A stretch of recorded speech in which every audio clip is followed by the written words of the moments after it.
Hello students. आइए आज आप डिस्कस करते हैं importance of CPI and difficulties in construction of CPI. यानी आज के इस वीडियो के अंदर हम ये डिस्कस करेंगे कि जो कंज्यूमर प्राइस इंडेक्स है, जिसको हम उपभोक्ता मूल्य सूचकांक कहते हैं, उसका महत्व क्या है। और इसके साथ इसमें हम ये भी डिस्कस करेंगे कि जो उपभोक्ता मूल्य सूचकांक है, उसको बनाने में, उसका निर्माण करने में कौन-कौन सी कठिनाइयाँ आती है। तो आइए शुरू करते हैं अपना आज का ये वीडियो। उपभोक्ता कीमत सूचकांक का महत्व। देखिए, उपभोक्ता कीमत सूचकांक जो होता है वो किसी वर्ग विशेष से संबंधित जो वस्तुएं होती है, उन वस्तुओं और सेवाओं के आधार पर तैयार किया जाता है। तो उपभोक्ता जो कीमत सूचकांक है, वो किसी विशेष वर्ग के लिए ही उपयोगी होता है। जैसे अगर आप सीधा सामान्य कीमत सूचकांक की बात करते हैं, तो उसके अंदर पूरी जो वस्तुएं होती हैं, उन सभी वस्तुओं के आधार पर कीमत सूचकांक तैयार किया जाता है। तो उससे ये नहीं पता चल पाता कि भी एक वर्ग विशेष के लोगों के ऊपर कीमतों में जो परिवर्तन हो रहा है या कीमत सूचकांक में जो चेंज आ रहा है, उसका क्या प्रभाव आ रहा है। तो कीमतों में होने वाले परिवर्तन का एक वर्ग विशेष पर पड़ने वाले प्रभाव का अध्ययन करने के लिए कंज्यूमर प्राइस इंडेक्स का प्रयोग किया जाता है। तो अब हम ये देखते हैं कि कंज्यूमर प्राइस इंडेक्स जो है उसका क्या-क्या महत्व है। सबसे पहले कीमत नीति का निर्धारण। सरकार जो है कीमत नीति निर्धारित करती है, यानी कीमतें कम करनी है, कीमतों को बढ़ाना है। कुल मिलाकर के सरकार जो है कीमत को नियंत्रित करने का कार्य ये करती है। अब सरकार कीमतों में कमी करेगी, कीमतों में बढ़ोतरी करेगी, ये निर्णय जो है सीपीआई के आधार पर किया जाता है। जैसे सीपीआई की सहायता से सरकार को ये पता चल जाता है कि वर्तमान में जो कीमतें हैं, उनमें कमी हो रही है या वृद्धि हो रही है, यानी दिशा का पता चल जाता है। दूसरा, इससे सरकार को ये भी पता चल जाता है कि कीमतों में अगर वृद्धि हो रही है तो कितनी परसेंटेज वृद्धि हो रही है, किस मात्रा में वृद्धि हो रही है। अगर कीमतों में कमी हो रही है तो किस मात्रा में कमी हो रही है। अब मान लीजिए सरकार को ये पता चला कि भी कीमतें जो है आधार वर्ष की तुलना में 2 गुनी हो चुकी है, तो उससे सरकार क्या करेगी, कीमत जो है उसको नियंत्रित करने का प्रयास करेगी। इसके लिए सरकार के पास में जो भी टूल्स एंड टेक्निक्स होंगी, उनका यूज़ करेगी। तो सरकार कीमतों में कमी करने का निर्णय लेगी। ये किसने बताया? ये सीपीआई की वैल्यू ने बताया, क्योंकि सीपीआई से पता चला कि कीमतें 2 गुनी हो चुकी है, तो उससे सरकार कीमत को नियंत्रण की नीति अपनाती है।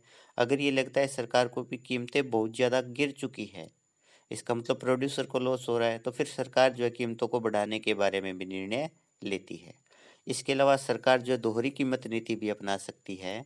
दोहरी कीमत नीति का मतलब होता है कि जिस वर्ग के लोगों के द्वारा प्रयोग की जाने वाली वस्तुओं और सेवाओं की कीमतें बहुत ज़्यादा बढ़ गई है, उन वस्तुओं और सेवाओं की कीमतों में तो कमी करने के लिए प्रयास करती है, और बाकी कीमतों हैं उस बाकी वस्तुओं और सेवाओं की कीमतें जो उनको स्वतंत्र छोड़ देती है।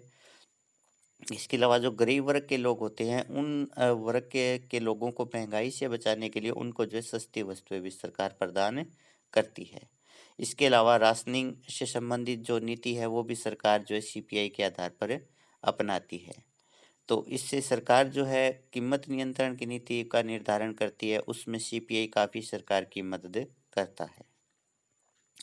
नेक्स्ट है मजदूरी समायोजन।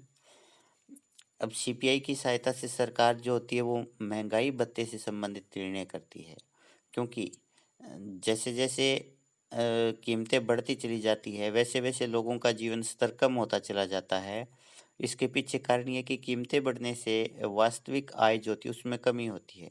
अब सरकार जो है लोगों के जीवन स्तर को बनाए रखने के लिए, वास्तविक आय के उसी स्तर को बनाए रखने के लिए जिस अनुपात में कीमतों में वृद्धि होती है, उसी अनुपात के अंदर महंगाई भत्ता भी देती रहती है। तो इस प्रकार सरकार जो है महंगाई भत्ते में कितनी वृद्धि करेगी, ये निर्णय सरकार जो है कंज्यूमर प्राइस इंडेक्स को देख कर के लेती है। दूसरा, जो मजदूर यूनियन होती है, मजदूर यूनियन का प्रयास ये रहता है कि वो जो मालिक है, कंपनियां है, उनसे जो है मजदूरी बढ़वाए। तो उनके लिए जो है सीपीआई एक महत्वपूर्ण टूल का कार्य करता है, क्योंकि जब ये पता चल गया सीपीआई से कि भी कीमतों में जो है वो 25% की वृद्धि हो चुकी है, तो फिर वो बड़े ही तार्किक तरीके से जो है यूनियन अपनी बात को जो है मालिकों के सामने रख पाती है कि देखिए, पहले के मुकाबले कीमतें जो 25% बढ़ गई है, इसकी वजह से श्रमिकों की जो वास्तविक आय है वो कम हो गई है। तो श्रमिकों की वास्तविक आय को बढ़ाने के लिए आप जो है मजदूरी को बढ़ाइए। तो इससे जो बड़े ही लॉजिकल तरीके से अपनी बातें रखने में कामयाब रहते हैं और बहुत हद तक मजदूरी को बढ़ाने में भी वो सफल हो जाते हैं सीपीआई की मदद से। नेक्स्ट, मुद्रास्फीति के वास्तविक मूल्य का माप। अब सीपीआई मुद्रा के वास्तविक मूल्य का माप सीपीआई की सहायता से वस्तुओं और सेवाओं की कीमतों में परिवर्तन का पता चल जाता है। और मुद्रा का वास्तविक मूल्य जो होता है वो, जैसे 100 का नोट है तो उसका जो मौद्रिक मूल्य है वो तो उसके ऊपर जो लिखा हुआ है वो है 100 है, लेकिन उसका जो वास्तविक मूल्य है वो ये है कि उस 100 के एक नोट से आप कितनी वस्तुएं और सेवाएं खरीद सकते हैं। मान लीजिए एक वस्तु की कीमत जो है वो 10 रुपये है, तो आप 100 रुपये से जो है 10 वस्तुएं खरीद पाते हैं। अब सीपीआई से ये पता चला कि भी वस्तुएं जो है उसमें जो है वो 2 गुनी वृद्धि हो गई है। दो जो 10 रुपए की पहले वस्तु आ रही थी वो कितने की आएगी? बिल्कुल 20 रुपए की आएगी। तो अब आप उसी 100 रुपए से पहले के मुकाबले आधी वस्तुएं ही खरीद पाएंगे। यानी पहले हम 100 रुपए से, जब 10 रुपए कीमत थी तो 100 रुपए का जो मूल्य था वो 10 वस्तुएं था। अब 100 रुपए का मूल्य कीमत बढ़ करके 20 होने पर केवल 5 रह गया है। तो इस प्रकार अगर सीपीआई का मूल्य बढ़ता है तो वो महंगाई का प्रतीक है, और जिस अनुपात में सीपीआई का मूल्य बढ़ता है उसी अनुपात में मुद्रा का वास्तविक मूल्य कम हो जाता है। इसी प्रकार से अगर सीपीआई में कमी होती है तो उसकी वजह से वास्तविक जो मूल्य है मुद्रा का उसमें वृद्धि होगी। तो मूल्य कितना, वास्तविक मूल्य क्या है, इसका पता सीपीआई की सहायता से लगाया जा सकता है। एग्जाम्पल के तौर पर यदि सीपीआई से पता चलता है कि कीमतों में 2 गुनी वृद्धि हो गई है, तो इससे हमें ये भी पता चल जाएगा कि अब मुद्रा का जो वास्तविक मूल्य है वो आधा रह गया है। जैसा अपन ने पीछे एग्जाम्पल में देखा था, कीमत 10 से बढ़ कर के 20 हो गई थी, तो 10 रुपए पर जो है 100 रुपए में अपन 10 वस्तुएं खरीद पा रहे थे। अब 20 रुपए कीमत होने पर उसी 100 रुपए से आप 5 वस्तुएं खरीद पा रहे हैं। तो इसका मतलब वास्तविक मूल्य मुद्रा का है वो आधा रह गया है। तो मुद्रा के वास्तविक मूल्य का माप भी जो है सीपीआई की सहायता से पॉसिबल है। आगे बाजार विश्लेषण में सहायता। सीपीआई जो होता है, इससे हमें ये पता चलता है कि सीपीआई में जो भी वस्तुएं और सेवाएं शामिल है, उन वस्तुओं और सेवाओं की कीमतों में क्या परिवर्तन हुआ है। अगर वस्तुओं और सेवाओं की कीमतों में वृद्धि का ट्रेंड अपने को देखने को मिल रहा है कि लगातार कीमतें बढ़ रही है, तो इससे हमें ये भी पता चल जाता है कि भी मांग में लगातार वृद्धि हो रही है, इसकी वजह से जो है वो कीमतें बढ़ रही है। फिर उसी के अनुसार हम ये पता लगाने की कोशिश करते हैं कि भी सप्लाई है वो क्या रही है। अगर मांग के मुकाबले सप्लाई ज़्यादा बढ़ती तो कीमतों में वृद्धि नहीं होती, लेकिन मांग के मुकाबले जो है पूर्ति में कम वृद्धि की वजह से जो है कीमतों में वृद्धि का ट्रेंड दिखाई दे रहा है। तो इस प्रकार बाजार के विश्लेषण करने में भी जो है सीपीआई मदद करता है।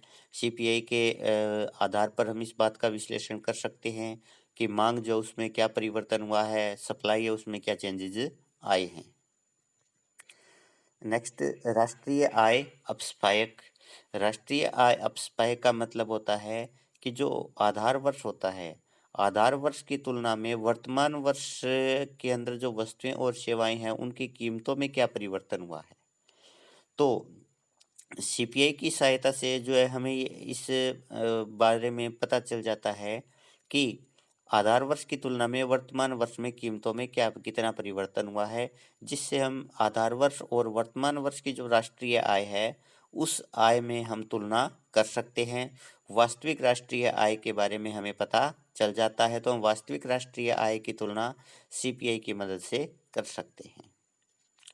इसके बाद आता है कि वर्ग विशेष के व्यय में परिवर्तन का ज्ञान। क्योंकि सीपीआई जो होते हैं वो किसी विशेष वर्ग के लिए बनाए जाते हैं। तो सीपीआई की सहायता से हमें ये पता चल जाता है कि किसी वर्ग विशेष के उपभोग व्यय में क्या परिवर्तन हुआ है। अगर कंज्यूमर प्राइस इंडेक्स जो होता है उसकी कंज्यूमर प्राइस इंडेक्स अपन निकालते कैसे हैं? अगर हम कंज्यूमर प्राइस इंडेक्स का फार्मूला देखें तो इसके अंदर फार्मूला है sigma P one into P0 upon Q0 upon sigma P0 Q0 into 100। यानी ऊपर का जो अपने पास में एक पैरामीटर है, वो पैरामीटर जो है वो वर्तमान वर्ष के उपभोग व्यय को दिखा रहा है, और जो नीचे का पैरामीटर है यानी P0 Q0 वो आधार वर्ष के उपभोग व्यय को दिखा रहा है। तो अगर सीपीआई की वैल्यू बढ़ रही है तो सीपीआई की वैल्यू तभी बढ़ेगी जब वर्तमान वर्ष की कीमतों में वृद्धि होगी। तो अगर वर्तमान वर्ष की कीमतों में वृद्धि हो रही है तो उसकी वजह से जो है एक समाज या एक वर्ग विशेष के लोगों का उपभोग व्यय वो बढ़ रहा है, और अगर कीमतों में कमी हो रही है तो इससे उनका उपभोग व्यय जो है वो कम हो रहा है। तो कंज्यूमर प्राइस इंडेक्स की वजह से हमें इस बारे में पता चल जाता है कि कीमतों में परिवर्तन के कारण किसी वर्ग विशेष के द्वारा किए जाने वाले उपभोग व्यय में क्या परिवर्तन होगा। कठिनाइयाँ, जैसा कि हमने पहले देखा कि जो कंज्यूमर प्राइस इंडेक्स है वो काफ़ी हेल्पफुल है। इससे जो है हमें अनेक प्रकार के लाभ प्राप्त होते हैं। जैसे इससे जो है सरकार कीमत नियंत्रण की नीति बनाने में सहायता लेती है। जो मजदूरी एडजस्टमेंट होता है वो भी जो है सीपीआई की सहायता से किया जा सकता है। विभिन्न वर्षों की जो कीमतें होती है उन कीमतों में अगर हमें तुलना करनी है तो वो भी हम कंज्यूमर प्राइस इंडेक्स की सहायता से कर सकते हैं। तो इसका लाभ और महत्व तो बहुत अधिक है, लेकिन सबसे बड़ी दिक्कत ये आती है कि जब हम सीपीआई का कंस्ट्रक्शन करते हैं, इसका निर्माण करते हैं, तो उस समय अनेक प्रकार की समस्याओं का सामना करना पड़ता है। तो आइए अब हम देखते हैं कि कंज्यूमर प्राइस इंडेक्स का निर्माण करते समय किन किन कठिनाइयों का सामना करना पड़ता है। पहला, जीवन स्तर में अंतर। देखिए, विभिन्न वर्ग के जो उपभोक्ता होते हैं, जैसे एक जो है वो मजदूर वर्ग से संबंधित है, एक जो उपभोक्ता है वो सार्वजनिक सेवाओं से यानी सरकारी नौकरी से संबंधित है। तो दोनों का जो जीवन स्तर है वो अलग अलग होता है, क्योंकि मजदूर उसकी जो कंजप्शन बास्केट है उसमें वस्तुएं और सेवाओं की संग जो अ, मात्रा और उसकी जो क्वालिटी है वो अलग होगी, अलग अलग वस्तुएं होंगी उसमें। और जो सरकारी श्रमिक हैं या जो सरकारी सेवा में हैं, उनकी जो कंजप्शन बास्केट है उसमें अलग प्रकार की वस्तुएं शामिल होती है। तो इस प्रकार से अलग अलग लोगों के लिए जीवन स्तर अलग अलग होता है, क्योंकि लोगों का जीवन स्तर वस्तुओं और सेवाओं के ऊपर निर्भर करता है। तो अलग अलग वर्ग के लोग जो होते हैं अलग अलग प्रकार की वस्तुओं और सेवाओं का कंजप्शन करते हैं। तो इससे उनका जो जीवन स्तर होता है वो अलग अलग होता है। इसलिए एक वर्ग के लिए जो सूचकांक तैयार किया जाता है, उस सूचकांक का प्रयोग दूसरे वर्ग के लिए नहीं किया जा सकता, क्योंकि दोनों ही वर्गों के लिए वस्तुएं और सेवाएं हैं, उनकी मात्रा अलग-अलग, उनकी जो संख्या है वो अलग-अलग होती है, उनके प्रकार है वो अलग-अलग होते हैं, जिसकी वजह से एक वर्ग के लिए तैयार किए गए उपभोक्ता सूचकांक का प्रयोग दूसरे वर्ग के लिए नहीं किया जा सकता। दूसरा, कीमतों में अंतर। जो कंज्यूमर प्राइस इंडेक्स है ये फुटकर कीमतों पर बनाई जाती है। फुटकर कीमतें वो कीमतें होती है जो बाजार में वस्तुएं उपभोक्ता को मिलती है। जैसे एक तो थोक कीमत है कि थोक विक्रेता से जो है दुकानदार सामान लेकर के आते हैं। दूसरा, दुकानदार आगे जो है ग्राहकों को जो सामान बेचते हैं उसको हम फुटकर कीमतें बोलते हैं, रिटेल प्राइस बोलते हैं। अब हम इस बात का अनुभव अपने दैनिक जीवन में करते हैं कि एक ही समय में अलग अलग स्थानों के ऊपर फुटकर कीमतें अलग अलग होती है। यानी आपके गांव में या आपके शहर में वही वस्तु किसी और कीमत पर है, दूसरे शहर में वही वस्तु किसी और कीमत पर है, और कई बार तो एक ही शहर में एक ही स्थान पर एक ही वस्तु की अलग अलग कीमतें मिलती हैं। तो इस समय इस स्थिति के अंदर ये समस्या पैदा हो जाती है कि कौन सी कीमत हम लें, किस स्थान की कीमत है वो एक सही प्रतिनिधि कीमत है। सही प्रतिनिधि कीमत का मतलब ज़्यादातर जो कंज्यूमर है वो उसी कीमत पर सामान खरीद रहे हैं। तो इस बात का निर्णय करने में काफ़ी मुश्किल आती है कि किस स्थान की कीमत हम लें, क्योंकि अलग अलग स्थानों की कीमतों में समय समय पर परिवर्तन होता रहता है। तो ये भी जो है सीपीआई का निर्माण करने में एक कठिनाई आती है। दूसरा है व्यय के अनुपात में अंतर। एक ही वर्ग में शामिल उपभोक्ता जो होते हैं उनकी आदत रुचियां अलग अलग होती है। जैसे ये जरूरी नहीं कि सारे श्रमिक को जो है एक ही प्रकार की वस्तुओं का प्रयोग करते हों। एक श्रमिक है, उसकी आदत जो है वो शराब की है, दूसरा श्रमिक है उसकी आदत दूध की है। एक श्रमिक है वो मांस मछली और अंडों का प्रयोग करता है, दूसरा श्रमिक है वो शाकाहारी है। तो इस प्रकार से एक ही जो वर्ग होता है उस वर्ग में शामिल उपभोक्ताओं की आदतें और रुचियां भी समान नहीं होती, उनमें भी अंतर पाया जाता है। और अगर उनकी आदत और रुचियों में अंतर है तो इसके कारण उनके द्वारा किए जाने वाले उपभोग व्यय में भी अंतर होता है। अब आप भी देख लीजिए, क्या एक ही फैक्ट्री में काम करने वाले श्रमिक क्या डेली एक जैसा ही व्यय करते हैं? कोई श्रमिक तो कम खर्च करता है, कोई श्रमिक ज़्यादा खर्च करता है। तो इस प्रकार से उपभोग व्यय में अंतर आ जाता है और उपभोग व्यय में अंतर आने के कारण जो है एक ही वर्ग के लिए ही जो है कंज्यूमर प्राइस इंडेक्स तैयार करना काफ़ी मुश्किल होता है। नेक्स्ट, कीमतों के आंकड़े उपलब्ध ना होना। सीपीआई क्योंकि फुटकर कीमतों के ऊपर बनाए जाते हैं। अब थोक कीमतों के जो डाटा है वो उपलब्ध होते हैं, लेकिन जो फुटकर कीमतें होती है उनके जो है विश्वसनीय आंकड़े उपलब्ध नहीं होते, क्योंकि फुटकर कीमतों में लगातार परिवर्तन होता रहता है, जिसकी वजह से इसके जो एग्जैक्ट आंकड़े वो अवेलेबल नहीं होते।